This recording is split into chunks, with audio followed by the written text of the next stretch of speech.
જૂનાગઢની ડોક્ટર આંબેડકર સરકારી કન્યા છાત્રાલયમાં ભોજન ગુણવત્તા અને અન્ય સુવિધાઓ જળવાઈ રહે તે માટે કલેક્ટરે તાકીદ કરી છે. ભોજન ગુણવત્તા બાબતે કમિટી બનાવી તેમાં છાત્રાલયની દીકરીઓને જોડવામાં આવશે. ભોજનની ગુણવત્તા બાબતે રજૂઆત થતા જૂનાગઢ જિલ્લા કલેક્ટર અનિલ કુમાર રાણાવસિયાએ કડક કાર્યવાહી હાથ ધરી છે. મહિલા વોર્ડન અને કોન્ટ્રાક્ટરને નોટિસ આપવામાં આવશે. કમિટી દ્વારા રિપોર્ટ કર્યા બાદ તમામ માપદંડ જળવાતા હશે તો જ કોન્ટ્રાક્ટરને પેમેન્ટ મળશે.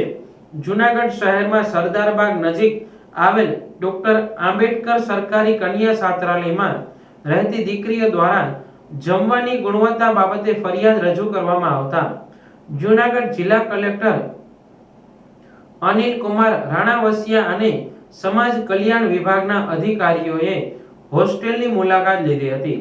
સમગ્ર ઘટના અંગે કલેક્ટર અનિલ કુમાર રાણાવસિયાએ જણાવ્યું હતું કે જૂનાગઢ શહેરમાં આવેલ ડોક્ટર આંબેડકર સરકારી કન્યા છાત્રાલયમાં ગઈકાલે સાંજે જે હોસ્ટેલમાં રહેતી દીકરીઓએ જમવાની ગુણવત્તા બાબતે ફરિયાદ અને પ્રશ્નો કર્યા હતા, જે અંગે સમાજ કલ્યાણ વિભાગના અધિકારીઓએ હોસ્ટેલ પર જમવાની ગુણવત્તાની ચકાસણી કરી હતી.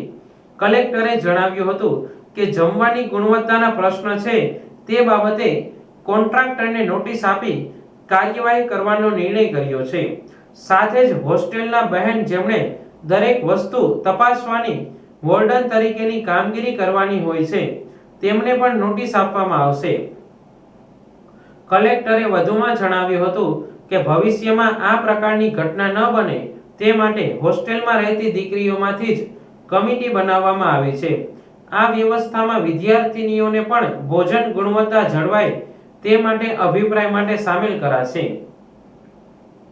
અને તેઓ રિપોર્ટ આપશે તે પ્રમાણે આ કમિટી મેનુ મુજબ સવાર, બપોર, સાંજ ભોજન મળે છે કે નહીં, ભોજનની ગુણવત્તા જળવાય છે કે નહીં તેમજ સ્વચ્છતા બાબતે સમાજ કલ્યાણ વિભાગને રિપોર્ટ કરશે. આ રિપોર્ટ જો યોગ્ય હશે તો જ કોન્ટ્રાક્ટરને પેમેન્ટ કરવામાં આવશે. સાથે જ કલેક્ટરે હોસ્ટેલમાં પાણી, સફાઈ, ફર્નિચરની ખૂટતી બાબતો અંગે પણ તાત્કાલિક વ્યવસ્થા કરવા નાયબ નિયામક અનુસૂચિત જાતિ કલ્યાણને આ બાબતે જરૂરી સૂચનાઓ આપી હતી. તેમજ સમાજ કલ્યાણ અધિકારી પવારને આ બાબતે તકેદારી રાખવા જણાવ્યું હતું.